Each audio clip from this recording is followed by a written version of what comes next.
বিশ্ব যখন টান টান উত্তেজনার আবহে নিঃশ্বাস নিচ্ছে, ঠিক তখনই সোমবার সন্ধ্যায় মধ্যপ্রাচ্যে নেমে আসে আগুনের বৃষ্টি।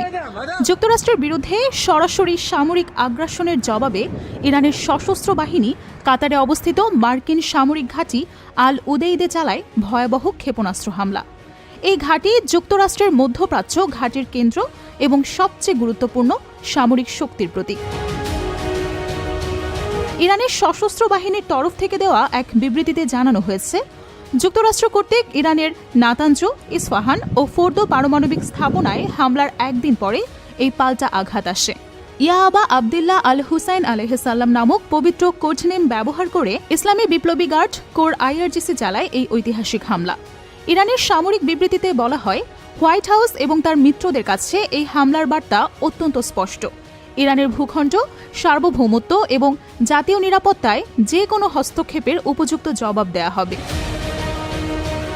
তারা আরও জানায়, আমেরিকার এই আগ্রাসন প্রমাণ করেছে জাউনবাদী ষড়যন্ত্র আসলে মার্কিন কৌশলেরই ধারাবাহিকতা।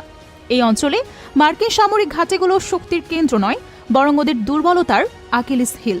আল উদেইদ ঘাঁটি শুধু কাতারেই নয়, গোটা পশ্চিম এশিয়ায় মার্কিন সামরিক কার্যক্রমের প্রধান কেন্দ্র। এই ঘাঁটি থেকেই মার্কিন বাহিনী মধ্যপ্রাচ্য জুড়ে বিমান অভিযান ও গোয়েন্দা তৎপরতা পরিচালনা করে। ইরানের ক্ষেপণাস্ত্র আঘাতে ঘাঁটির একাধিক অংশে ব্যাপক ধ্বংসযজ্ঞ হয়েছে বলে জানা গেছে, যদিও বিস্তারিত ক্ষয়ক্ষতির পরিমাণ এখনও প্রকাশ্যে আসেনি।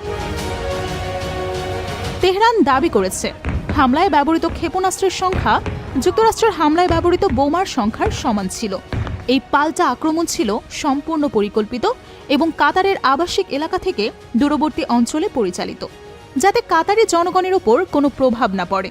হামলার আগে কাতারি কর্তৃপক্ষ দ্রুততার সাথে নিজেদের আকাশ সীমা বন্ধ করে দেয়। মার্কিন দূতাবাসও দোহায় তাদের কূটনৈতিক কর্মীদের সরিয়ে নেয়। কাতার জানিয়েছে, এই হামলায় তাদের কোনো নাগরিক বা অবকাঠামোর ক্ষতি হয়নি। ইরানের দাবি, যুক্তরাষ্ট্রের পারমাণবিক স্থাপনায় হামলা ছিল মূলত ইসরায়েলের অদৃশ্য হাতের ফল।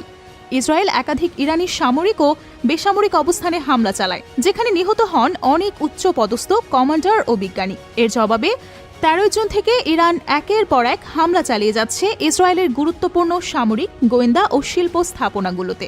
তবে আমেরিকার সরাসরি জড়িয়ে পড়া যুদ্ধ পরিস্থিতিকে নতুন মোড় দেয়। ইরানের সশস্ত্র বাহিনী জানায়, মুহাররমের প্রাক্কালে শহীদদের মাসে আমরা স্পষ্ট করে দিতে চাই, এখন থেকে আগ্রাসনের জবাব হবে দ্বিগুণ। হুসাইন